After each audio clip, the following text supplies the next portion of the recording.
ICC champion trophy 2025 যেটা Pakistan host হওয়ার কথা আছে সেটা সম্পর্কে একটা বড় আপডেট কিন্তু প্রকাশ হয়েছে।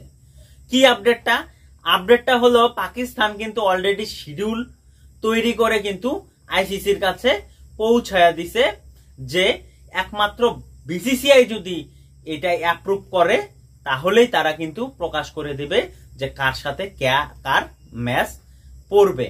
আর তার সাথে সাথে আইসিসি চ্যাম্পিয়ন ট্রফি 2025 শুরু হবে ফেব্রুয়ারি মাসের 19 তারিখ থেকে, আর ফাইনাল ম্যাচ হবে কিন্তু 9 মার্চ।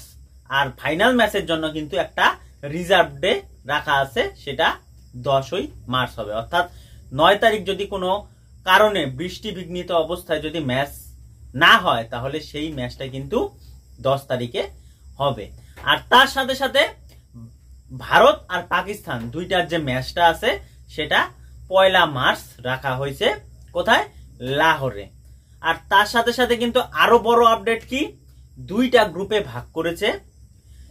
যেই গ্রুপে গ্রুপ নাম্বার এ সেখানে আছে পাকিস্তান, ভারত, বাংলাদেশ, নিউজিল্যান্ড।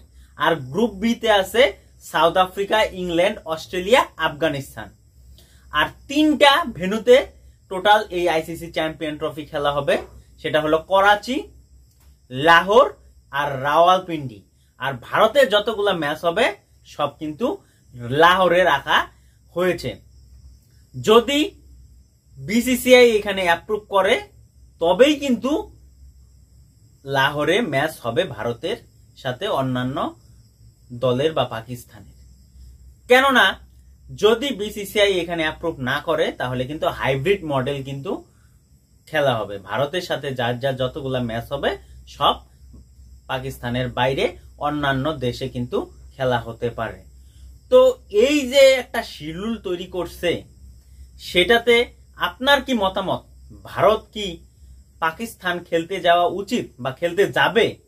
আর আপামর ক্রিকেট দর্শক যারা আছে তারা কিন্তু ভারত পাকিস্তান বা ভারতের দল পাকিস্তানে গিয়ে খেলবে, বা পাকিস্তানের দর্শক যারা আছে তারা কিন্তু অধীর আগ্রহে কিন্তু বসে আছে যে ভারতীয় দল আসবে, তাদের দেশে খেলবে এবং তারা আনন্দ করবে, চিয়ার করবে।